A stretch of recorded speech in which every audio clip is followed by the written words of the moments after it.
তো এই পর্যায়ে আমরা যে প্রবলেমটা নিয়ে কথা বলবো সেটা হচ্ছে যে ইফ এলসের 2 নাম্বার।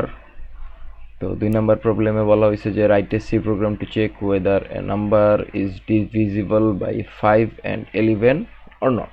অর্থাৎ আমাদেরকে বের করতে হবে এমন এমন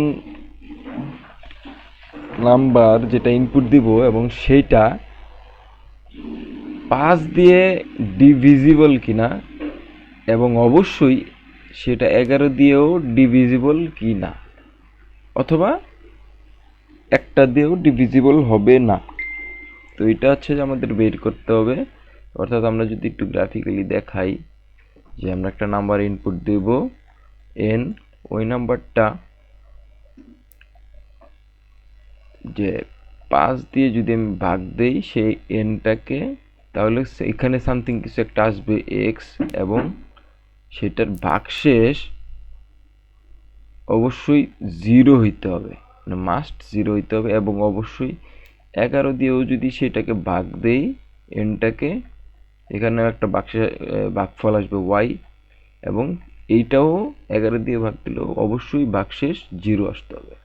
তো এই দুইটা কন্ডিশনে আমরা হচ্ছে বের করব যে ওই নাম্বারটা 5 দিয়ে ডিভিজিবল কিনা এবং 11 দিয়ে ডিভিজিবল কিনা। যদি দুইটা দিয়ে ডিভিজিবল, অবশ্যই দুইটা দিয়ে হইতে হবে। একটা দিয়ে ডিভিজিবল হয়েছে, একটা রাইট হয়েছে, আর একটা ক্রস হয়েছে, তাহলে হবে না। অবশ্যই দুইটা দিয়ে ডিভিজিবল হইতে হবে, তখনই শুধুমাত্র ট্রু হবে অথবা ফলস হবে। তো তাহলে আমরা বুঝতে পারতেছি, তাহলে মাঝখানে আমাদের এন্ড অপারেটর দিতে হবে।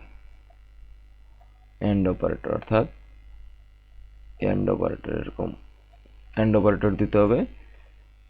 সো এন্ড অপারেটর দিলে তাহলে আমরা বুঝতে পারতেছি যে ইফ এলসে একসাথে দুইটা কন্ডিশন দিলেই হয়ে যাবে যে একটা নাম্বার 5 দিয়ে ডিভিজিবল হইতে হবে এবং 11 দিয়ে ডিভিজিবল হইতে হবে, তাহলে হচ্ছে সেটা আউটপুট দিবে যে ইয়াস সেটা 5 দিয়ে এবং 11 দিয়ে ডিভিজিবল। আর যদি সেটা ফলস হয়ে যায় তাহলে বলবো যে সেটা ডিভিজিবল নয়। আমরা ছোট করে কোডে চলে যাই। এখানে 2.c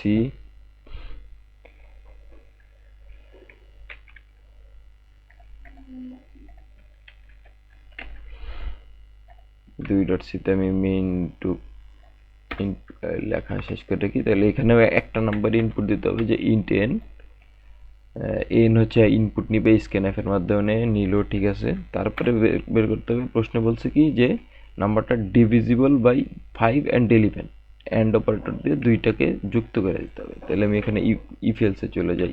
ইফ দিয়ে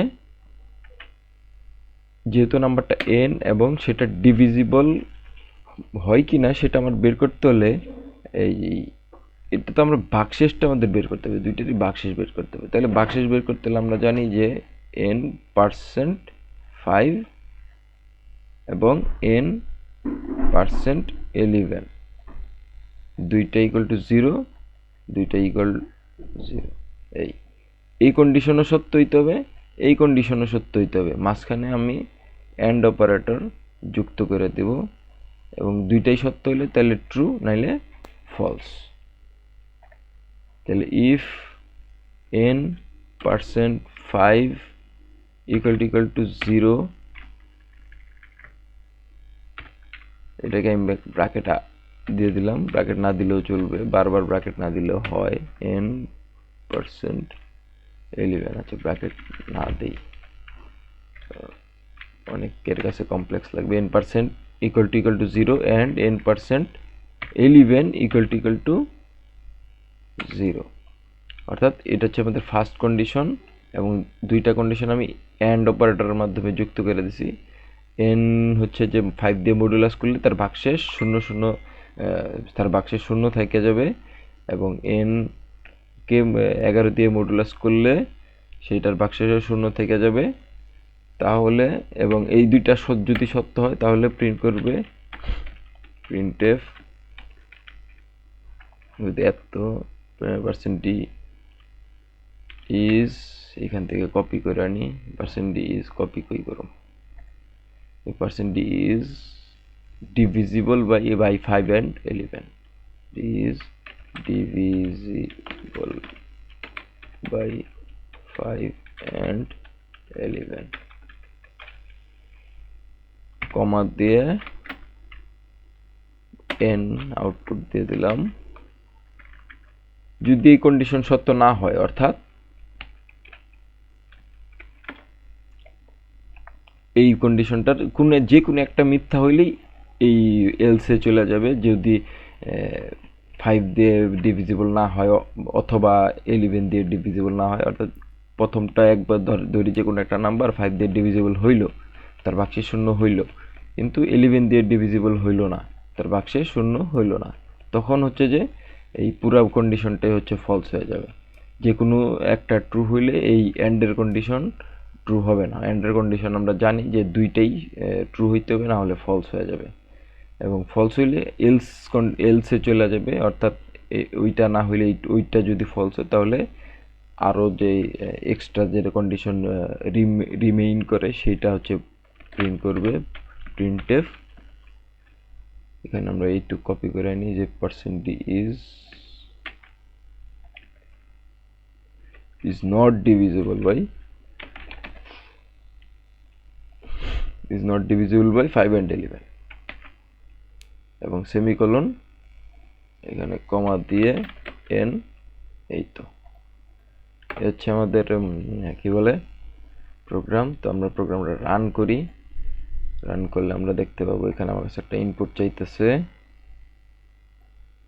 তো ইনপুটে আমি সাপোজ দিলাম 523 নট ডিভিজিবল বাই 5 and 11 আমি দিলাম 55 55 is divisible by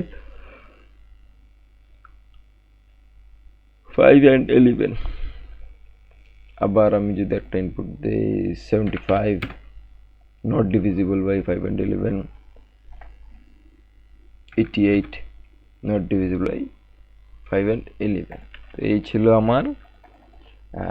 ছিল আমাদের শীটের হচ্ছে যে বা পিডিএফ এর হচ্ছে যে ইফ এলস চ্যাপ্টারের 2 নাম্বার প্রবলেমের সলিউশন তো এই হচ্ছে সলিউশনের code thank you for watching